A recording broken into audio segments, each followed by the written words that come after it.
Thank you so much for joining us today. My name is Amanda Kelly Thompson. I'm the Director of Advancement at NAMI Delaware, and I'll be helping moderate today's presentation.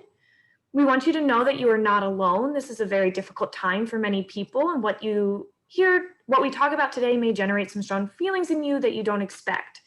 So it's important to know that you can access crisis support 24/7, no matter where you are. For the National Crisis Text Line, you can text DE to 741-741, or you can access the Delaware Hope Line by calling 1-833-9-HOPE-DE or by texting DE HOPE 55753. This will be a panelist discussion, but I'd like to go ahead and introduce our presenter. Dr. Brian Freedman leads training initiatives and systems change projects and designs innovative service models. He and his team create college and career exploration programs for students with disabilities, including autism and intellectual disabilities. Brian is the co-director of the Delaware Leadership Education in Neurodevelopment Disabilities, or LEND program, which provides training to students and professionals. He also collaborates with Delaware state agencies, advocacy organizations, and hospital systems to influence early childhood systems and promote inclusive community living. Brian is a faculty member at UD's School of Education and teaches in the Disability Studies minor. Before arriving at CDS, Brian was the clinical director at the Kennedy Krieger Institute Center for Autism and Related Disorders. He previously conducted comprehensive assessments as well as individual, family, and group therapies. He received his PhD in clinical psychology from Nova Southeastern University. Brian's research and clinical programs have been profiled on local and national media outlets such as USA Today and National Public Radio. He has presented at national and international conferences and has published in a variety of peer-reviewed journals. This presentation will have a question and answer session at the end, so please type any comments or questions in the chat box, and we will try to answer as many as possible. I will now turn it over to Dr. Freedman. Thanks, Amanda. And thanks everybody for joining us today to talk about this very important topic, developmental disabilities and mental health. Today, I'm going to give a short presentation to give you some background information and context. And then most importantly, we're going to hear from three people who have lived experiences. One is an autistic person and two people who are family members of autistic children and adolescents who will be able to share with you about their experiences. I'm going to go ahead and share my screen now, and we can get started with the formal part of the presentation. As we're getting started, I also just want to thank NAMI for thinking about and making sure that this presentation can be a part of their annual conference. We're learning more and more every day about the mental health experiences of autistic people and of people with developmental disabilities in general, and are learning more, frankly, about how much they've been suffering for such a long time with unfortunately and sadly very few supports. So really appreciate that they're bringing this topic to light.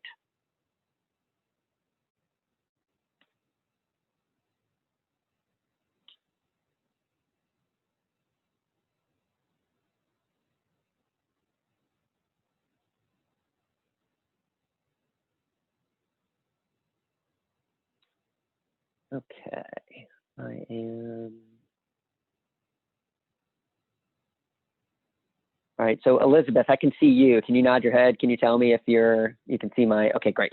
So today, as the title suggests, we're going to talk about developmental disorders and mental health. I will tell you we are going to primarily focus on autism spectrum disorders. However, the information that we're sharing can be applied largely across a range of developmental disabilities. Just some thoughts and recommendations around how we're using Zoom. I don't think you have much control over this, but please keep yourself muted unless directed otherwise. Of course, fine if you keep your camera on or off. We're happy to have you, myself and the panelists are happy to have you use the chat function at any time for questions and comments. It will likely be that we'll save questions and comments for that Q&A portion at the end, and we'll let Amanda kind of guide us. If there's specific questions that, Amanda, if you feel like need to be asked right away, feel free to jump in and share those.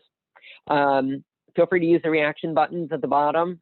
We love hearing when you have specific reactions to some of the things we're talking about. And if you need to leave the meeting early for whatever reason, that is certainly okay. I want to thank our panelists who you'll be meeting shortly, Finn, Angela, and Elizabeth. I know so much of my work, well, really all of my work really relies on and depends on the trust that they have in people like me. So I'm very grateful that they were willing to be here today and share about their experiences with you all. I also want to thank my colleagues and former colleagues who I've worked together with over the last several years around our training and development of work in this area. They've also contributed to some of the slides that were developed today. Sarah Mallory, Colleen Copeland, and Alicia Fletcher. And so just a reminder, we're all in this together. I can tell you I've got 3 children in my home right now. I don't think they'll be making an appearance, but who knows, right? So thanks just in advance for the patience and flexibility you're going to offer, and that we will certainly offer as well during the presentation. We're happy to make this presentation available through NAMI and have a citation listed if you need to use this as reference for whatever reason. So here's some of the things we're going to be talking about today. So first off, just a note about how we talk about disability. You're going to hear disability spoken about in a couple of different ways, using different kinds of terminology today.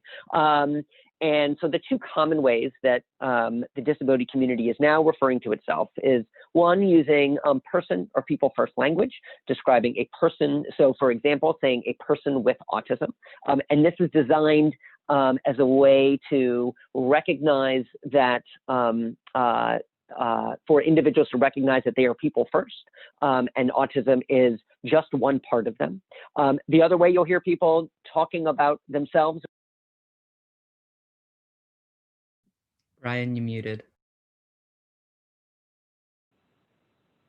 Thanks. I don't know how I did that. I didn't touch anything, I swear, although I guess I did. Thanks, Finn. So identity first language recognizes that something like autism is a part of the person, and we do a disservice to the strengths and talents and differences that a person has who is autistic by doing anything but calling themselves and embracing their autism. So so you'll also hear autistic person being used.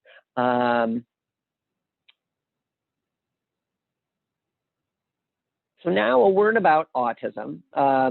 So there are core characteristics of autism spectrum disorder, and you're going to hear more about how these are expressed by our panelists later.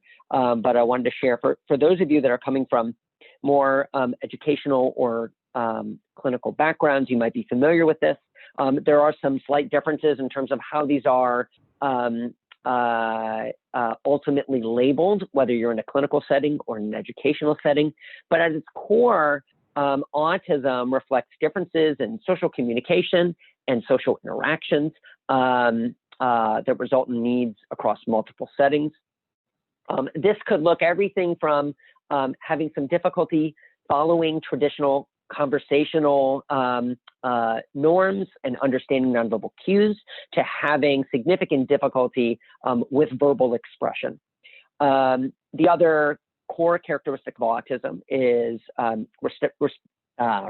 restrictive, repetitive patterns of behaviors, interests, or activities.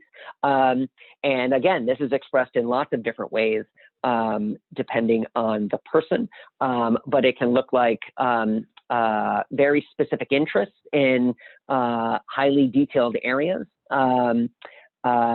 It could also be expressed through repetitive behaviors that are conducted over and over and over again and serve multiple purposes. Finn is actually showing us right now one of his, and those serve different purposes for different people too, and we'll talk about that later.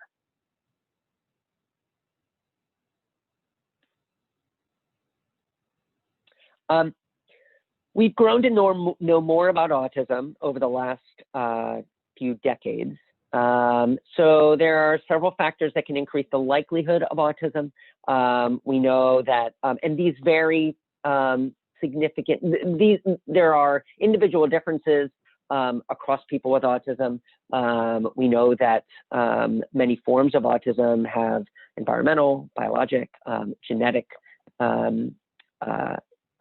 causes and backgrounds. Autism is reported across all racial, ethnic, and socioeconomic groups. You may be familiar with the fact that autism is typically more common in males than females.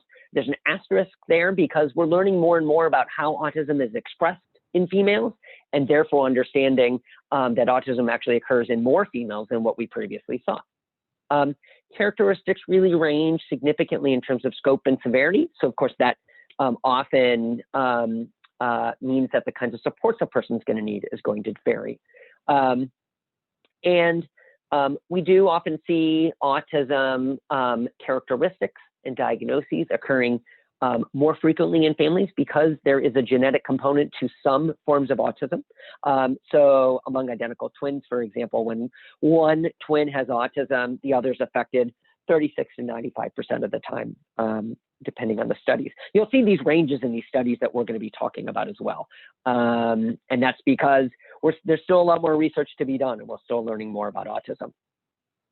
So why do we talk about autism so much? Well, it's because the prevalence has increased significantly over the last several decades. And largely this is because we just come to understand autism that much more, so we can recognize it. And we're becoming more comfortable with how to support those with autism. There's a very common phrasing in the autism community, and that's if you've met one person with autism, you've met one person with autism. And that's because autism is truly expressed so differently person to person. Developmental disorders is mentioned in the title of the talk. And so what I'm sharing with you is the federal definition of a developmental disability. And we're using this because, to be honest, so much funding in the last several decades has gone towards autism. And so we've come to learn a lot more about autism. But we know enough to know that much of what we're going to be talking about today, much of what we know about autism, can be quite similar across different developmental disabilities, can be applied to people with different developmental disabilities. Autism itself is so unique in many ways, but you do see similarities. And so this is the broad definition of developmental disabilities as applied by the federal government. So it's typically, it can be attributable to a mental or physical impairment manifested before a person turns 22, likely to continue indefinitely in some form, and results in substantial functional limitations in the areas mentioned. And so a developmental disability typically reflects an individual's need for a combination and sequence of special, interdisciplinary, or generic services, supports, or other assistance that's typically lifelong or for an extended duration. Now, that's not to say that someone's service needs don't change over the course of time as they change, and it can take different forms and may take on more formal or informal forms over the course of time. So one of the things that we've come to also fortunately understand about autism is that autistic people bring incredible strengths and talents to the world. And people with disabilities also bring strengths and talents to the world. So I'd really encourage you to think about how we can ensure that we're not understanding these individuals solely based on areas of challenge or areas of weakness, but that we're also recognizing the unique strengths and talents that they bring, so that as we're moving toward a more diverse and a more neurodiverse world, we're thinking about ways that we can not just support them so that they can be successful in a neurotypical world, but rather so that we can begin to shift our world in general so that it can account for neurodiverse individuals as well. One of the things that we've learned about autistic people is that they experience mental health challenges at a much greater rate than the typical developing population. So, and this is research we're still conducting, but we know enough to know that mental health challenges occur at a greater rate. We see this across multiple mental health challenges, and often we find that people with autism meet criteria for more than one mental health disorder. Anxiety, you typically find anxiety, including clinically significant anxiety, in about half of autistic people.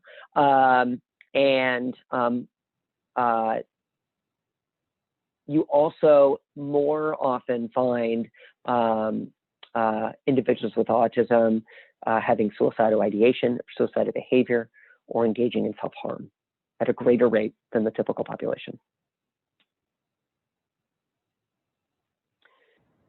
So people with autism experience anxiety, depression, anger, attentional difficulties. These are the areas that you see most common among people with autism. And this is expressed in lots of different ways, as it is in the typical population. I think the difference is, and as you'll hear about with autism and other disabilities, how they look is how a mental health challenge is experienced and how it's expressed to others. Often comes in a combined form with autism or with another disability that a person might have, and that might change. That will change how it looks to others who are used to mental health challenges being described in a specific kind of way. So it is important to pay particular attention and to get to understand people with autism more, so that you can better assess and better support them around mental health concerns. Unfortunately, a lot of autistic people are given a bad rap, and there's an assumption that they're refusing to engage in behavioral change or other changes, when in fact it is the fact that they're, in many cases, their thinking processes are just different than neurotypicals. And so I'm laughing because I'm loving Finn's expressions. You're perfectly illustrating and complementing the words I'm using. So thinking differences are not a choice in autism. And so it's really important to recognize that as we're thinking about the kinds of services that we're designing for autistic people. So the fact that people with autism experience mental health challenges at a higher rate, and the fact that these are often expressed differently than what we're used to, it results in really significant challenges to accessing services. On top of the general stigma that probably everybody attending understands around mental health, you also have unfortunately, often an assumption by professionals that people with autism, people with other disabilities, don't necessarily experience mental health challenges. And sometimes what can happen is autism characteristics can mask mental health symptoms. So people will assume that what they're seeing is a characteristic of autism and not recognize anxiety or depressive symptoms. There's also a strong lack of knowledge and confidence among providers and systems, and assumptions about how well autistic people will respond to treatment. In addition to that, we have giant cracks in our service systems because we have the way our state service systems are designed, and this is not just in Delaware, it's across the country. We've set up systems that are geared toward either working with people with developmental disabilities, including autism, or working with individuals who have mental health challenges, and not people who experience both. And that leads to significant challenges for those individuals and their families. So now we're going to hear from our panel. And Amanda, it would be helpful if you can unmute Finn and Elizabeth and Angela. And I'm going to put the panel questions up on the screen. I've got 3 different slides that have the different questions. And so I think we'll just go through and starting with introductions. And you'll get to hear from Finn, Elizabeth, and Angela about them, their lives, and their experiences around these issues. So thanks to you guys so much for being a part of this. So let's start with introductions. Can you share your name, a bit about yourself, your children, and general information you'd like to share? Finn, you want to go first? Yes. So my name is Finnegan. My name is spelled in all lowercase letters, and I legally changed it that way. My pronouns are Z here. They function sort of like Z is like he, so Z went to the store. And the here is like her, so that book is here's. If those are really hard, give it a try anyway. And if you're still struggling, he, him is fine. I'm autistic. I'm a femme, genderqueer trans man, and I'm 25 years old. I'm a Newark native. I went to Jenny Smith, Kirk Middle, and Newark High, class of 13, in the Christina School District. And I graduated from UD last spring with a BA in Asian Studies, which I will not ever use in that way. I currently work part-time with Spectrum Scholars as an autistic self-advocate, and I live here in Newark with my self-diagnosed peer-confirmed autistic boyfriend in our own shared apartment that is very messy because I'm good at talking now, but I still can't do dishes. I've deferred admittance to a master's at UD in leadership and disability services. So Ezrat Hashem, I will be starting that next fall. And my goals are to become a rabbi in the Reconstructionist movement of Judaism and also to become a gestational parent.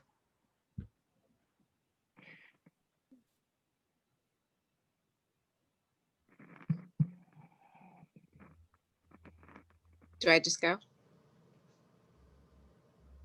I can't hear Brian, even though he's not muted. Okay, I'm having the Sorry, same problem. I muted on my phone. Angie, go ahead. You can do your introduction. Sorry. Sounds good. Hello, my name is Angela Mitchell. I am a married mother of 3. I have a bachelor's in education, a master's in counseling, and doctoral training in counseling psych. I wasn't able to finish my PhD with the significant needs that my oldest son has and currently has. I have been on the board for the Parent Information Center of Delaware. I've been on the Board of Education for my local school district. I currently sit as a council member for the Developmental Disability Council in Delaware. What else? I'm currently a LEND family faculty mentor. That's exciting. And as I mentioned before, I have 3 children. Jonathan, who's my oldest, is 9, and my twins are 6. Jonathan has severe nonverbal autism and ADHD, and those are his primary diagnoses. I have a picture of him if you guys want to see. That's Jonathan. He is in the Delaware Autism Program. He's in 3rd, 4th grade. It's a little wonky when you're in the Delaware Autism Program grade-wise. And I'm really excited to be here. Thanks, Angie. Elizabeth? Okay, so I'm Elizabeth Scheinberg. I am the parent of 2 children on the spectrum. I kind of pre-wrote my answers so that I would stay on topic. So my daughter is 19 and she has what most people know as classic autism. She also has several comorbidities. The most significant is her bipolar disorder. My son is 14. He has chosen the identifier as Aspergent. He was diagnosed with Asperger's when it was its own diagnosis and not part of the autism spectrum. He continues to see those as 2 totally different things, though they've got some overlap. Let's see, he too has been diagnosed as bipolar, and it appears that both of my children inherited their mental health disorders from me, whom I inherited from a great aunt. Let's see. So both of my kids attend Newark Charter School. My son is a freshman, as well as this is the first year he's there, which makes for some difficulty because it started with remote, and he's definitely very lonely and has yet to make friends with his new peers at school. My daughter has been there for 4 years. She's in her 5th year as a post diploma student. She's in their 18 to 21 cohort. Although right now there isn't really any work for her to be doing. There's no pre-vocational training to be done due to COVID. So has, I guess the only other thing I can say is I've done a variety of things in the way of advocacy for the autism community. I too served on Angie's school board, and have been in and out of healthcare and education most of my life.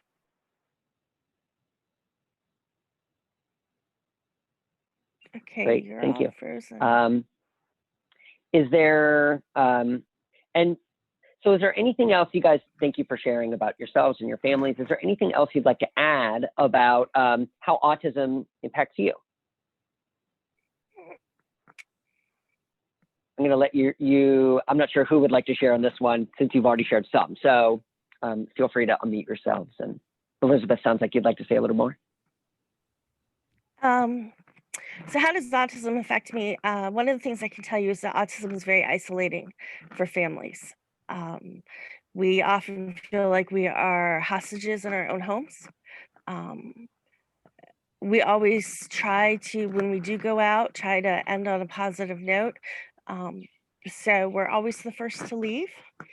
Even family gatherings, we're the first to go. And that's if we make it there. So it's very claustrophobic. It causes a lot of anxiety. PTSD is prevalent in the parental community. I'm lucky my husband and I are still together, though many the marriages around us have failed when it comes to kids who have severe disabilities. Um, so it also makes it really hard for families to kind of get ahead. Because we are investing in therapies, we are, financially stretched. And usually, most families I meet, they're kind of way over what their income can support. But we are relentless. And if you're an educator or a medical personnel, you know that most autistic parents will fight for their kids and for the services that they need. That there is a big disparity in mental health services for children with autism, and that makes our job as parents a lot harder. And a lot more frustrating when we can't get the services we need for our kids. And to answer Finn, when I say autistic parents, by that I mean parents of either persons who consider themselves autistic or people who have autism. So my husband and I are what we would call neurotypical, although I am very quirky, and I am the first to tell you that the child with autism does not fall far from the tree. So, so that's kind of my Great. summary. Great. Finn, I saw you put a little bit more in the chat box, which is great. Thank you. Yeah, and I answered the question. So when I'm asked how autism impacts me, I often feel at a loss for how to answer because there's no part of my life that it doesn't impact. There's a short story that I hear sometimes about two fish swimming and like a turtle swims by and says like, "Oh, how's the water today? It's nice, isn't it?" And the fish, after the turtle swims away, say, "What's water?" Because it's just what they're experiencing all the time. Like I'll go into how I got diagnosed a bit later because there are questions about it. But I would classify myself as a low support autistic adult rather than using functioning labels like high functioning or like mild autism. I don't relate to those terms personally. But I'm able to, in some ways, like live independently. I can only handle working part-time, to be honest. I could only handle school part-time. And while I do live independently, like with my partner, I've only ever lived with partners who have been autistic. I'm sort of losing my train of thought, but like it's everywhere. There's nothing that isn't affected by it. And I'll leave it there until later questions. Okay, so it impacts every aspect of our lives. I don't know if I mentioned Jonathan has sensory processing disorder as well. Um, so I wanted to answer it in twofold of how it affects me and as well as him. Um, he has difficulty with communicating. I mentioned he was nonverbal. He has an AC device, but it limits how he engages with people. He's not able to identify how he's feeling or, I want to go to a certain place. It's a lot of requesting in terms of immediate needs for him. And for Jonathan, now that he's taller and as an African American male, I can see a lot of people have much different reactions to behaviors and little things that he does. And it's just a lower tolerance for him. When he was little and cute, it was a difference. It was a lot different. Now it's, people have bigger reactions, and he's the same kid, and a lot of the things have been going on for quite some time. But I say that because of this, we don't take him out to a lot of places. As a Black family, we just have to have that extra level of precaution with him, and we're painfully aware of that. So as Elizabeth said, I do, like, my heart goes out to her because, we're kindred spirits in that way. We can't go to a lot of places. And in terms of the places that we can take our go together as a family, we have to leave early.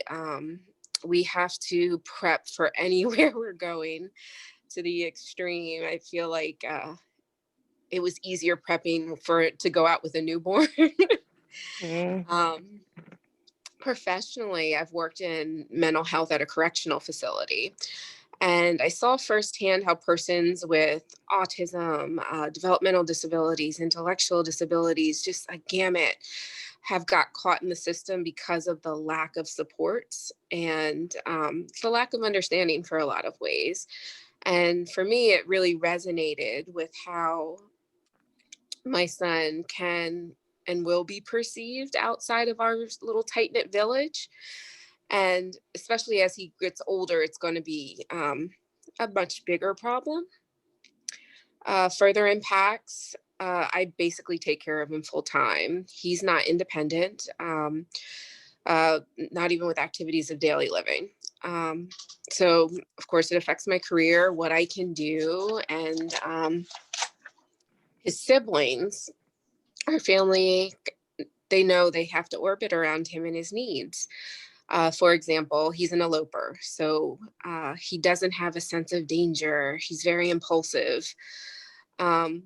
We had to turn our home into Alcatraz because he's incredibly smart. This kid can engineer anything to pick locks or to get what he needs. It's like mind-boggling. And I'm proud of him for being such a complex thinker in that level, but he doesn't have that barrier of what's safe and what's not safe. He figures out passcodes. He can climb. He's like Spider-Man, like on the corner of a wall. He can scale the wall. Like, he's so strong. Like, it's, oh my goodness, it gives me anxiety attacks. But I mean, he's just, whew. So imagine, it feels in a lot of ways like Elizabeth, I echo that. It feels like a prison because we have everything locked up or put away, and it's all in an effort to keep him safe. The non-awareness, he will drink Windex, lotion, shampoo. So literally the most seemingly normal things we need to have locked away like it's some buried treasure, but it's not. His siblings have become his caretakers as well, and they're only 6. And that's challenging because, a 6-year-old's redirecting him what he should and shouldn't do. And I love that they know and they keep an eye on him, but it's something they shouldn't have to do as 6-year-olds. But we do what we can to support him. So it looks like contained chaos because only we get the it. It feels overwhelming. It's super, super structured. And it's like a warm, fuzzy bubble all in one. Pretty complicated. Thanks, Angela. I know Finn wants to add something, and yeah, I was thinking as all three of you were describing the impact on yourselves and your family members, and it seems like certainly no matter what, a common thread is a lack of understanding among people around you, and that creates limitations in terms of how you can go about what you'd like to be your daily life.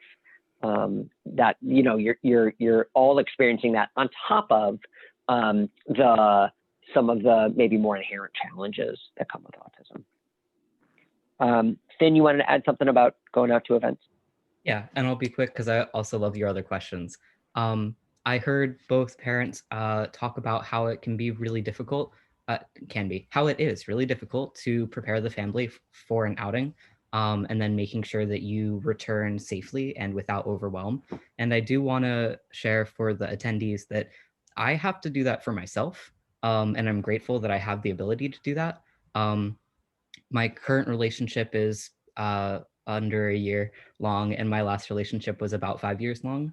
Both my current and my former partner have autism, and the amount of work that my partners and I do to remember that events are coming up, to get dressed, to get out the door, to arrive on time, to make sure that we reserved enough energy, that all the social interactions inherent in getting there, being there, leaving are not going to be so overwhelming that we have a meltdown or shut down in public. Watching out for each other, making sure that we're not overwhelmed by lights, by noises, by people, by smells, making sure that we're tuned into how each other is doing and having an escape strategy for if that's necessary. Coming home and co-regulating and soothing each other and making sure that we are all right, making sure that we get enough rest after events. Like, it is a whole entire experience, and not just for the people who are, let me rephrase that. It's a whole experience for the people who are going through it and for the people who are doing the caretaking. And so being an autistic adult who is low support and independent, like doing my own caretaking and caretaking of my loved ones is also hard. Yes. Thank you, Finn. I really appreciate it. We're not going to pause with all the questions and comments that are coming through the chat box, but know that they're appreciated, and I'd encourage others to keep the chat box open and tap in because some recommendations are being offered. And the panel knows, in the interest of time, we may need to just combine some of these questions, but I'm interested if you wouldn't mind sharing if there's anything more you want to share about your experience with mental health challenges. Let's start there, and then we'll move on to talking about seeking out support for these challenges. Elizabeth? Okay, so in our home, we're challenged by autism and we celebrate it. So it's a dual nature. It was really important to teach our kids.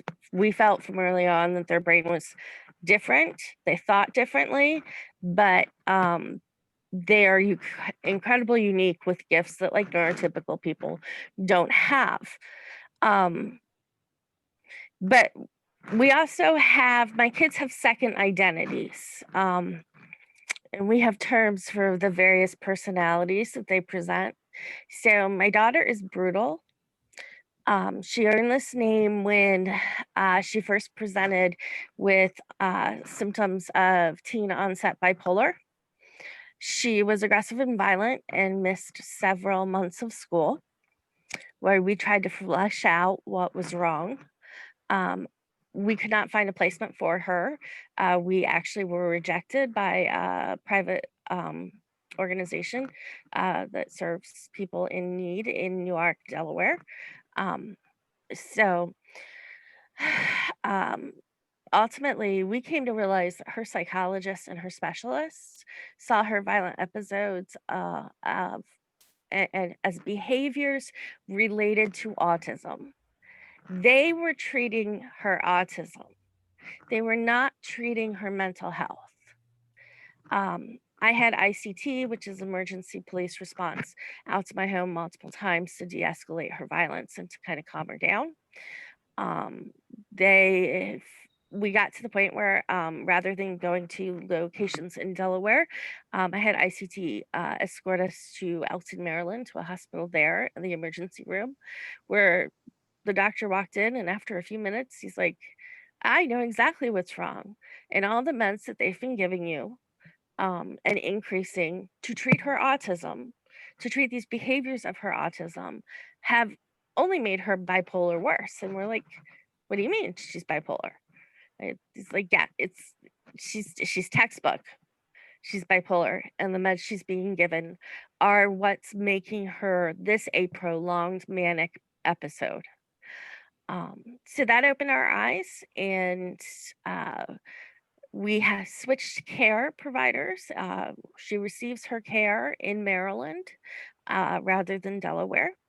Um, and her doctors have been able to, after a lot of trial and error, develop a cocktail of medications that help her. But what I will tell you is that from the beginning of that first manic episode to the end of it, several months later, what happened was she was no longer a college tracking student and had to be moved to a self-contained alternative diploma classroom. And testing also showed that her IQ decreased. So for us, when I talk with families who go through these same issues, whose children are suddenly very violent, I remind them to make sure that their providers are looking at a broader picture rather than, oh, it's just a behavior from autism. My son's second identity is chaos. He's hyperverbal, highly intellectual. He's affectionate with me. He's generous and he's compassionate. But he has extremely poor executive functioning skills. We've had 504s in place to address this since elementary school. Often we learned that they were not being followed, which led to extreme anxiety and depression, as well as being withdrawn. At home, he struggled with organization too. When he loses things, he can't take ownership for them. And that results in a severe panic attack. He has been through biofeedback to help him. He's done several sessions of biofeedback to help him, and he actually has a ring device that allows him to track his heart rate and determine when he's on the verge of having an anxiety attack. So last year, he became really undone and he opted for a Meadowood day placement program. It was his choice, and a lot of people would think that was crazy that we would let a then 13-year-old choose whether or not to go into what his mental health services would be. But he's so intellectual that that was the best way to approach it. What came from that is he now receives his services. His psychiatrist lives in North Carolina and meets us virtually through telemed on Saturdays.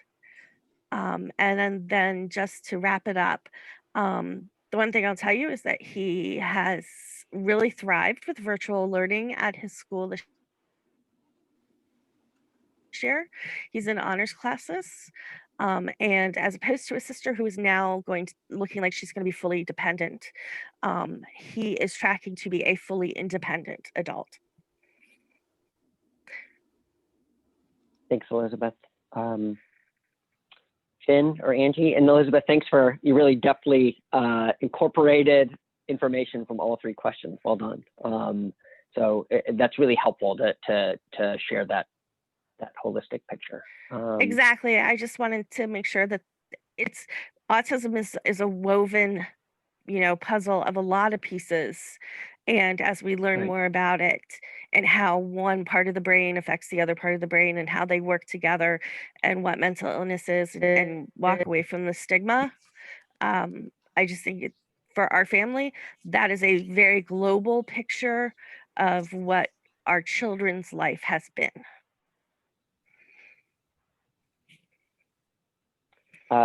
Finn, you want to share a bit on this one? Yes.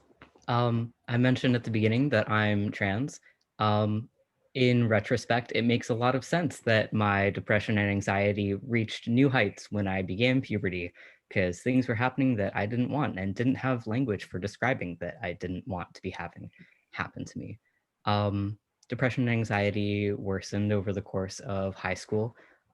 It was exacerbated by a neglectful and emotionally abusive single disabled father who I was responsible for a lot of caretaking for. When I was almost 17, I moved into the home of a family friend. And when I was almost 18, my father passed away. When I was in my first year of college, my father died when I was in my senior year of high school. So during my first year of college, I figured, I'm like very seriously not coping. Maybe I should start therapy. And so I started therapy. It kind of helped. I thought maybe I also have ADHD. Maybe that's part of why school is so hard. I went and got tested for ADHD, and my Come here. interview diagnostician Get what you need. also asked if I could be tested for Asperger's because I mentioned that my half brother, born in the late 70s, is diagnosed with Asperger's. So I was tested for ADHD and Asperger's, was diagnosed with both. And that gave me the words to look for how to help myself.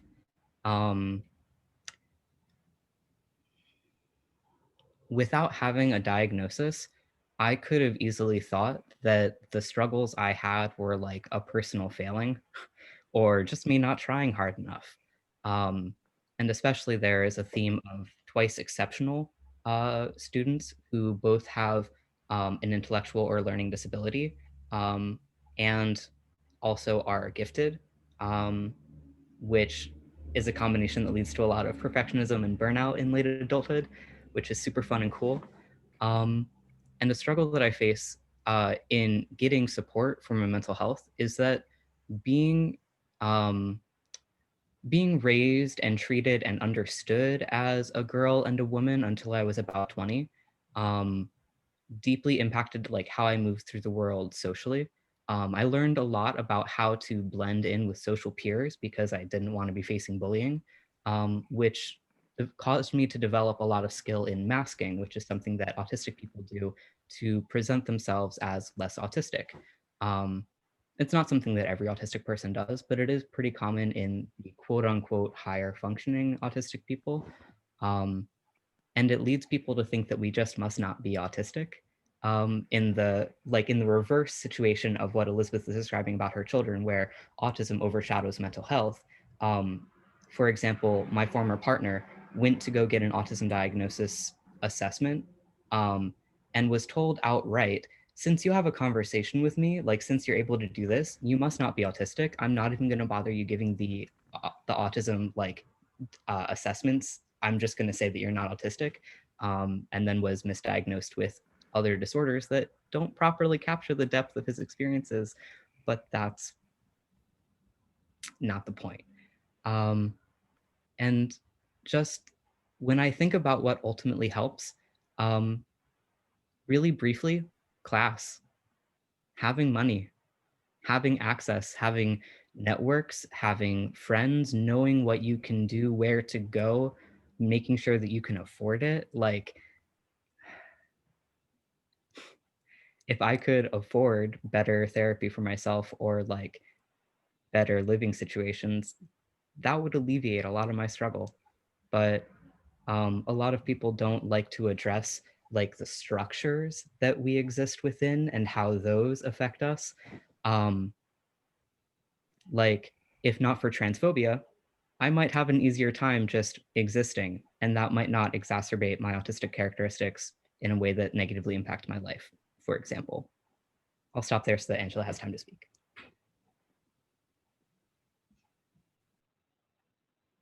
Thanks, Finn. I was just chatting with Angela to say we definitely still want to hear from you. We'll probably cut the Q&A time just back a few minutes, which is totally fine. So Angela, what would you like to add? I could tell many, many stories. It's hard with Jonathan because he's nonverbal. He can't just say, I'm anxious, I'm angry, I'm frustrated, I'm overwhelmed, whatever sounds pushing me to my limit. Um, so as a parent, I'm always watching and trying to put the pieces together to make sense of this seemingly random puzzle. Um, Personally, I log behaviors, catalysts, times of day, smells, the environment, any factor I can think of, people involved, and just all the things. And personally, it's exhausting, but it's hard because he can't communicate in a direct way. Like, I have a tummy ache, I say I have a tummy ache to my doctor, or I'm feeling really, really sad and I can't get out of bed. I can just say that. He can't. So it's more of us observing, which makes it very challenging on our end. In terms of mental health, Jonathan is a headbanger. He does self-injurious behaviors.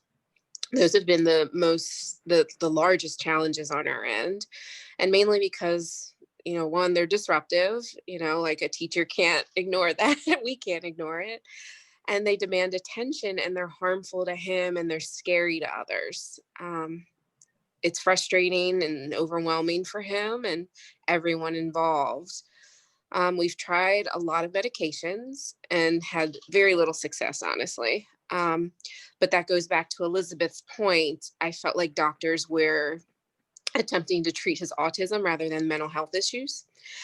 So for us now, currently, we're focusing on communication and creating emergency plans for when he has home health aides, or God forbid anything happens to me, because I don't want it to just be lost with me and then he's, free falling. That is my biggest fear as a parent. We have a handle on the medications, but honestly, it felt like when we were going through this and we were in the thick of it, doctors basically gave us prescriptions. They would write a prescription and say, play with the dosage, see what just note what you see. If it's too much, pull back this. So it felt like, just honestly, it felt like a free for all, like me who doesn't have a medical degree, but that's all they did. And honestly, it felt like they didn't understand comorbidities. They didn't understand autism. And it's like, here, let's just give you medication to make your child sleepy, because that's all it did at the best, was make him sleepy. And like my husband called it the slow juice, like it just kind of made his reactions slower, and it wasn't helpful. It wasn't the vibrant little like engineer making all the things that we knew him to be. But it feels like you're up a creek without a paddle when your child's nonverbal. Like they're less of a person. They don't consider so many things. So as he gets older, we encounter different challenges and learning how to address them. And, it's just being fluid in that way, not looking at a particular diagnosis or a label or what generally works for others, but what works for this unique human being, and being his advocate and asking the right questions. And, Finn had such beautiful points about the system. Like, oh my goodness, I was like, yes, yes, yes, yes, yes. Like spit that fire. Like, but yeah, so doing what we can within the system and being his biggest advocate, and, helping any way we can, because it's, as they grow, like the challenges changes in so many ways. But yeah. Thank you, Angela. I really appreciate all that you guys are sharing and willing to share. So I'd like to shift now and just take maybe a couple of minutes and have you guys think about takeaway messages that you'd like the audience to take with them about as mental health providers, as professionals in other fields, as leaders in different systems. What are a couple of key takeaways that you'd like? And then certainly, as we're taking a couple of minutes, you can feel free also in the chat box to share additional points that maybe you didn't have a chance to make. So since I know I'm asking you to summarize, I'll let you go. I'm not sure who would like to go first, if there's a person that's ready to go first, but if you have a couple of key takeaways, what are your key takeaways? Yes. Ben? My thing is that a point that I always try to make when in speaking engagements like this is that a lot of trans people are autistic and a lot of autistic people are trans. This is something that you can look into with published studies. There are theories about it. I'm not going to go into that. What I'm trying to say is that if you are a mental health professional, please, for the love of God, like, I'm kind of begging you, be trans competent. And I don't just mean like learn like what trans like is and means, but I mean like practice. Do a lot of work with yourself so that trans people in your care are not feeling additionally othered while also trying to get health support. It's really crucial, and it's impacted my ability to access a lot of services if in trying to attend them, I was misgendered or treated as a woman or treated just with inappropriate curiosity. There are ways to learn that don't require an individual to tell you their life story. Something that I like doing, but not everyone does. That's my main takeaway. Please, please become trans competent, and a word that's better than competent that implies that it's skillful. I appreciate that, Finn. And I'll just say from the, having some sense of some of the research is the published research is now finally catching up with Finn's experience and the experience of many of his peers. That the research is showing a higher co-occurrence than what we expected and what you'd see in a typical population between autism and trans. Elizabeth or Angela, either of you ready for some key takeaways? Angela? I'll go. My big thing I would like to impart is don't go off of textbooks alone. Talk to the individual, listen, talk to the family, listen, ask those questions, work together to create priorities and needs that need to be addressed together. What is important to you might not be the same for our family. Offer resources, viable resources. Please don't tell me all he needs is some ABA for this many hours. I'll write the script, knowing that there are darn near no providers in Delaware that take his insurance. That's not helpful to our family. It's frustrating. So please do your research, know what supports are viable, offer these supports, practice family-centered care, and also advocacy on limited resources. You all are in powerful seats. Like, please get involved legislatively within the state. Go to those roundtables, advocate for your clients. Help us get viable options because we're exhausted and we need all the help we can get. So yeah, speak up for us and just let's all work together. And thank you so much for having me. Thanks, Angela. Elizabeth? Okay, so I'm going to try and collapse this down. Recognize that parents are hostages to a disability that we did not choose, and at least at the onset, we do not understand. Understand when you get on the phone with us, you need to plan to spend an hour talking to us because a lot of us don't get to talk to other adults. So when we get to talk to you, we tend to talk a lot. Be patient with us, lean in. From my experience within schools, please don't treat autism parents like Munchausen by proxy parents. What we see is real, and if you don't see it at school, it's because we are phenomenal parents. We're doing our job. We're seeing it at home because home is the safe place. But it doesn't mean it's not happening if you don't see it at school. Let's see. Recognize that absences from school due to autism are legitimate and excuse those absences. You know that the mental health system in Delaware is broken and that the rates or the waits for interventionalists such as psychiatrists are long and lonely. And families are being traumatized by violence at home when their kids become aggressive. Um, Drugs take months to take effect. The perfect cocktail to treat a mental health disorder can take years. You cannot medicate away autism. The best services, educational services that I've ever received for my children were at New York Charter School, which is ironic because everyone says that they cream the crop and they have no special education.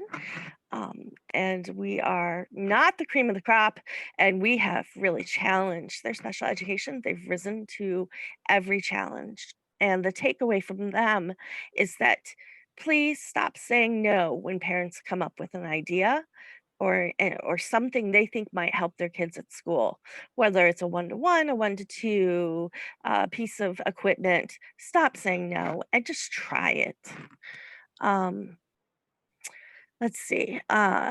What we need to happen is we need a streamlined guide to existing services and how to get them, because parents are often just kind of pawned off on the next person down the road or the next program.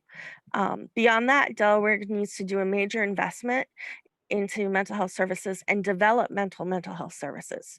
We need inpatient placements that are autism specific, and we need them in state. Remember the language barrier.